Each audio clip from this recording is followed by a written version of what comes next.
চালুর তালিকার ১ নম্বরে আছে বগুড়া এয়ারফিল্ডের নাম। ইতোমধ্যে এই এয়ারফিল্ডের প্রথম ধাপের কাজ শেষ হয়েছে, এখন অপেক্ষা দ্বিতীয় ধাপের কাজের জন্য।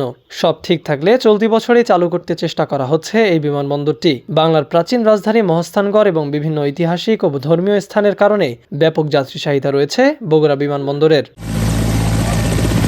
শুধু বিমানবন্দরই নয়, এই এয়ারফিল্ডে তৈরি হবে সামরিক ড্রোন কারখানা, যেখানে তৈরি হবে উন্নত মানের ড্রোন। বগুড়াকে ভবিষ্যতে বিমান বাহিনীর একটি গুরুত্বপূর্ণ কৌশলগত কেন্দ্র হিসেবে গড়ে তোলারও পরিকল্পনা নেওয়া হয়েছে। এই পরিকল্পনার অংশ হিসেবে বগুড়ায় বিমান ঘাঁটির অবকাঠামো উন্নয়ন এবং একই সঙ্গে ইউএভি উৎপাদন সক্ষমতা তৈরি করা হবে, যা মূলত সামরিক অভিযানে ব্যবহৃত হবে। তবে তালিকার দ্বিতীয় স্থানে এসেছে পরিবর্তন। এর আগে ২ নম্বরে ঈশ্বরদী বিমানবন্দরের নাম থাকলেও এখন দ্বিতীয় স্থানে উঠে এসেছে ঠাকুরগাঁও বিমানবন্দরের নাম। ইতোমধ্যে এই বিমানবন্দরটি পূর্ণাঙ্গভাবে চালু করতে প্রাথমিক হিসাব ধরা হয়েছে ৯,৮৭১ কোটি টাকা। প্রকল্প বাস্তবায়নে সময় লাগবে কমপক্ষে ৪ বছর।